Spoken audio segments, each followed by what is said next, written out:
All right, moving through the tables here. At a new table, at a fresh table. Don't have any reads on any of the players, as tends to happen as I'm moving around the room. In this hand, there's no straddle on, and there's an early position raise to $20. We look down at pocket deuces, make the call. There's 2 calls behind me, so we go 4 ways to a flop, in which we flop ourselves bottom set, jack, 8, deuce with a flush draw. Action checks over to me. I bet $35, which I think is a little bit too small. I think we can bet bigger since we can get action from flush draws, straight draws, top pairs, second pairs, all sorts of things. So I think that's a little bit too small of a bet size, but 35 it is. The 2 players behind me make the call. So 3 ways to a turn card, which is an offsuit king.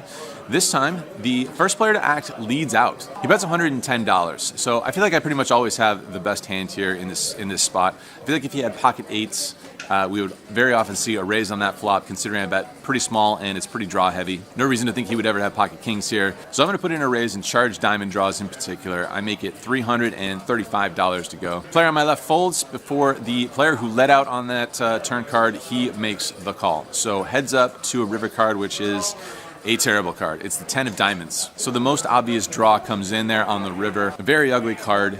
We don't block anything. We don't block any flush draws or straight draws, of course. Certainly hands of both types could have come in on this river, and it's not great when we see my opponent put out a bet. I'm not even sure what the bet size is. Probably just a little bit frustrated with that diamond on the river. I don't wait for a count, and I just go ahead and muck my hand, after which my opponent very proudly shows us the 4 deuce offsuit. Not only that, but we get a little show in our faces from a guy who goes by the name of Cookie or Cookie Monster or something of the sort. All right, time for Cookie Monster poker. I've been waiting. So, action is to be found here at MGM Springfield, especially in a meetup game. And once again, I get bluffed out of my shoes. So, I don't know what I'm doing. I don't know what I'm thinking. By folding a set and not even waiting for the count. I guess like I said, I just need to be closing my eyes and calling. I thought I gave up a bad habit when I stopped calling rivers quite so frequently.